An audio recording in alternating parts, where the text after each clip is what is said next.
Galera, hoje eu queria falar com vocês aqui um assunto interessante que me foi chamado a atenção. Uma pessoa me perguntou a diferença entre um subgrupo e um DCA. E eu fui ver e realmente tem muita gente que tem essa dúvida, não sabe direito qual é a diferença de um DCA para um subgrupo. Então, vamos lá. Vou explicar primeiro o que é cada um e como é que funciona. O DCA é um sistema de amplificação digital.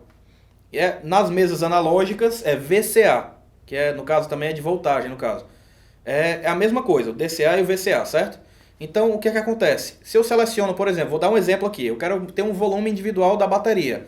E eu pego e coloco no mesmo DCA o volume do bumbo, o volume da caixa, o volume dos tons, do over, boto todos os volumes num DCA. Esse DCA, na verdade, o som não vai passar por ele e sair no PA, não.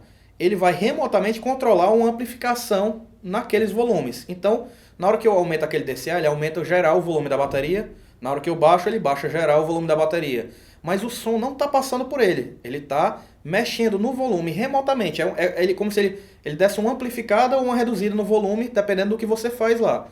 O que é que acontece? Como o som não passa por ele, você vai, eu coloquei toda a bateria no DCA, mas eu quero botar um compressor. Você não pode. Não tem como colocar um compressor lá, porque o som não está passando por dentro do DCA. Então não tem o que comprimir. Ele está só afetando o volume daqueles canais. Já no caso do subgrupo, o que é que acontece no subgrupo? Você seleciona também, digamos a mesma coisa, quer fazer um subgrupo da bateria. O subgrupo você seleciona e você envia também todos os canais para aquele subgrupo.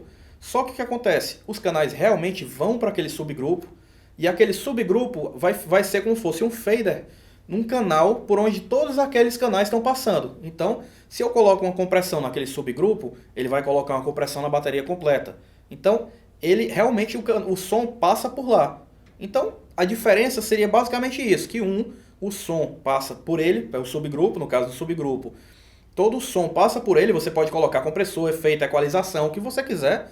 O DCA é mais uma questão de realmente agrupar todos e controlar somente o volume individual, mas o som não passa por lá. Então, o que é que acontece? Você tem uma mesa digital, por exemplo. Vou dar o exemplo da X32 que a gente sempre usa aqui. Então, qual é a diferença? No subgrupo, você vai ter que usar um bus, você vai ter que configurar bus para usar como subgrupo. Então, se você está usando estéreo, vai ter que usar dois bus. Então, você vai usar aqueles dois bus para jogar a informação para lá, para poder lá você fazer a equalização que você quiser e de lá mandar para onde você quiser também. Está usando ele como subgrupo. Tudo bem, tem toda a configuração na mesa que faz isso. Aí, agora, o DCA, na própria mesa, já tem uma página só de DCA. Você também escolhe o que é que você quer para lá. Mas se você tentar, se você tem uma X32 e tem acesso a uma, vai lá depois e tenta colocar algum efeito, alguma coisa no canal do DCA. Não dá, justamente por isso.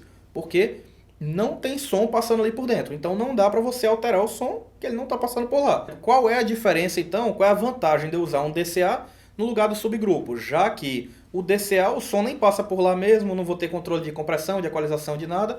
E no subgrupo tem. O subgrupo parece ser muito mais vantajoso. Só que o que é que acontece? Numa mesa, por exemplo, na mesa que eu estava falando, na X32, você tem opção de DCA e subgrupo. Então, o subgrupo, como eu falei, utiliza os bus. Então, é uma coisa que é mais complexa. Você vai ter que usar mais recursos da mesa. Se você está fazendo, por exemplo, na X32, um exemplo de usar 16 bus e está usando todos eles para usar PA, fone de ouvido para todos os músicos, você está usando a central PowerPlay com um músico monitorando o próprio monitor pelo tablet ou celular, o que é que seja. Digamos que todos os bus da mesa estão ocupados. Você não vai querer gastar um bus só para isso. O DCA, a desvantagem é que não dá para botar compressão nem equalização, mas ele funciona como volume geral. Se está a banda tocando e o instrumental está muito alto e o vocal está baixo, eu não consigo ouvir, eu quero baixar só o instrumental, você pode fazer isso no DCA. A vantagem é justamente que é uma forma mais simples de controlar volumes de grupos, porém que não tem a questão de poder botar efeito, equalização, tudo isso. Mas para não ter que, se você quer realmente só o controle do volume e não quer gastar um bus com isso, ou não quer perder algumas vantagens da mesa que você pode usar para outra coisa, então você usa o DCA. Espero que tenha clarificado a dúvida e se tiver qualquer pergunta, deixa um comentário aí, curte o vídeo, dá joinha, se inscreve no canal, até semana que vem.